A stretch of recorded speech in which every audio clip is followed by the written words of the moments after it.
Historically, wheels were made of metal or wood, but transport was revolutionized with the invention of the pneumatic tires in the early part of the 20th century. Inflated rubber tires could better absorb the bumps on the road, and the addition of tread gave this invention serious traction.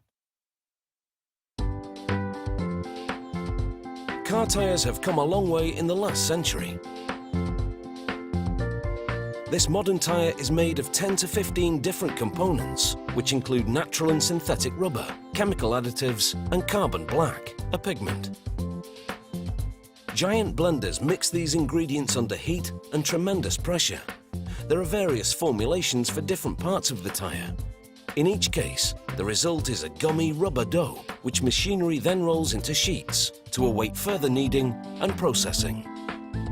Polyester fabric is unrolled onto a machine called a calender.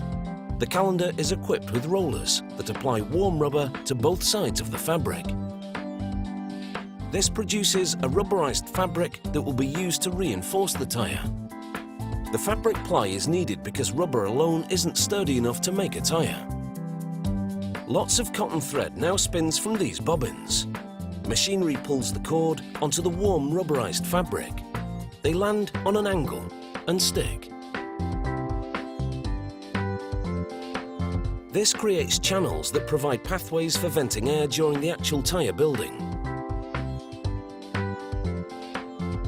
Making rubber for the tread requires 3 different rubber formulations. Extruders shape the 3 streams of rubber, and then they enter a die that forms them into one. Paint rollers apply different coloured stripes. It's a coding system for identification of the ingredients during processing. To avoid tension, the system creates slackness in the feed. A blade slices the tread rubber to length. Next, many steel cables uncoil at once to make the bead, the part of the tyre that gives it the strength it needs to stay on the wheel rim.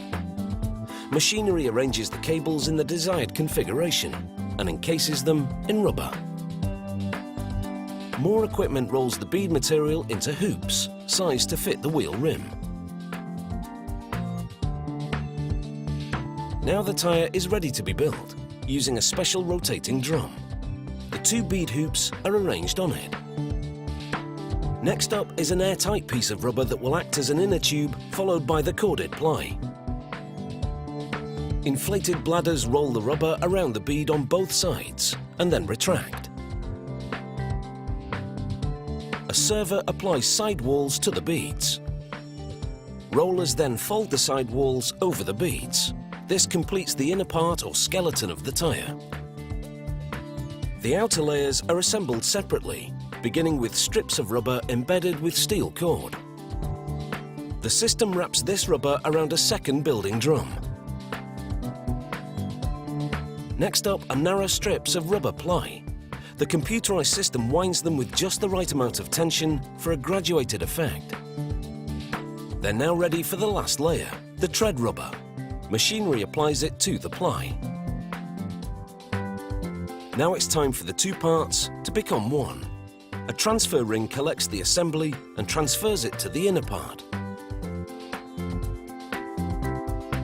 Compressed air inflates the tyre to shape it, and all the layers stick together. The machine rolls the edge of the tread rubber over the sidewalls. They now have what's known in the industry as a green tyre, an uncured tyre without tread pattern. Next, it's into a mould to bake and shape the tyre. The 2 parts of the mould come together like a waffle maker. Inside, bladders expand to shape the tyre and transfer the tread pattern to it.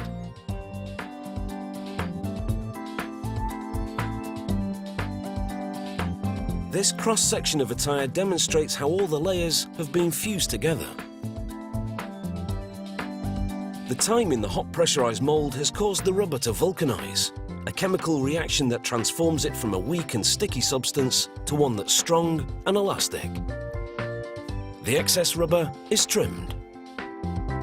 After final inspections confirm that the tyre shape is uniform and geometrically correct, the tyre is ready